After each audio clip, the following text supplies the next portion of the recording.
اور کہنے لگے کافر لوگ ان ھذا الا افک افتراہ، نہیں ہے یہ قرآن مگر گھڑا ہوا ہے، جھوٹ ہے جو گھڑا ہے اس نے۔ یہ ناکارہ قسم کے اشکالات ہیں، ان کا بیان ہی محیب ہے، کیونکہ ناکارہ قسم کے کفار تھے۔ تو جتنا آدمی گندا ہوتا ہے اتنا اس کا گندا سوال ہوتا ہے، اور آدمی جتنا مہذب ہوتا ہے اتنا اس کا سوال تہذیب یافتہ ہوتا ہے۔ اس لیے کہتے ہیں کہ اونچے خاندان اور اونچے گھرانوں سے دشمنی سے بھی آدمی بہت کچھ سیکھ لیتا ہے۔ ہمارے یہاں ممتاز بیگ صاحب سے ناراضگی رہی، وہ مسجد کے شروع میں بڑے ذمہ دار تھے، تو بہت طویل اختلاف رہا، لیکن یقین کریں کہ اس اختلاف کے زمانے میں بھی میں ان کے تقدس کا قائل تھا کہ وہ میرا نام بغیر ادب کے نہیں لیتا تھا، چونکہ مغلیہ خاندان کے خانوادہ تھے تو اونچے گھرانوں سے اونچا کلام صادر ہوتا ہے۔ وہ مشہور بزر و جمہور جو گزرا ہے عقل مند، تو اس کے بارے میں ہے نا کہ ایک شخص نے اس کو کہا، کچھ کہا تو اس نے کہا یہ کوئی مسلی کا بچہ ہے، اور دوسرے نے کچھ کہا تو کہا یہ کوئی شہزادہ رہا ہے۔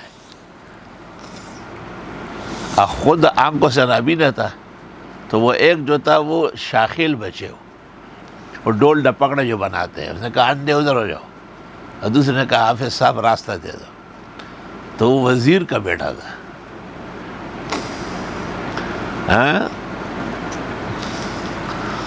حافظ شیرازی ایک موقع پر کہتا ہے کہ جزاک اللہ نے کو گفتی افاق اللہ کے خرسندم، زبان تلخ می زیبت لبے لالو شکر خارا۔ بری بات کہتے ہوئے اپنی زبان کو بھی بچانا چاہیے نا۔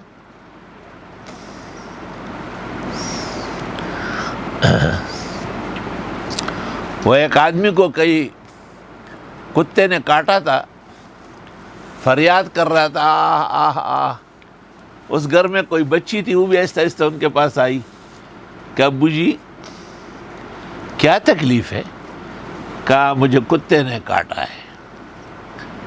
کیسے کاٹا ہے؟ کہا بس میرے انگوٹھے کو منہ میں پکڑ لیا اور دبا دیا۔ کہا کتے کے کتنے دانت ہوتے؟ کہا 6۔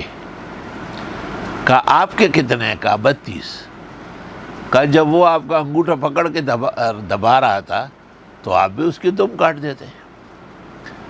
تو اس بزرگ نے کہا کہ بی بی وہ اس لیے کاٹ رہا تھا کہ وہ کتا تھا، اور میں نہ کاٹ سکا کیونکہ میں انسان تھا۔